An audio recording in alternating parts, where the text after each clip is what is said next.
Is your iPhone microphone acting like it's on mute, leaving you unheard when you need to be heard? Let's quickly fix that by ensuring your apps have the microphone access they need. First, unlock your iPhone and locate the Settings app icon, which usually looks like a set of gears. Tap on the Settings icon to open it. Now, scroll down until you find Privacy and Security.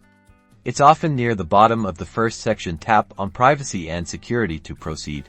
In the Privacy and Security menu, you'll see a list of different hardware features and data types. Find Microphone in the list and tap on it.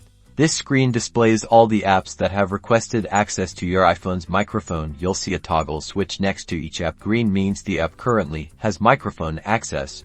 Gray means it doesn't. To enable microphone access for a specific app, simply tap the toggle switch next to its name. When the toggle turns green, the app can now use your microphone. Make sure to enable the microphone for all apps you want to use the microphone with. And that's it.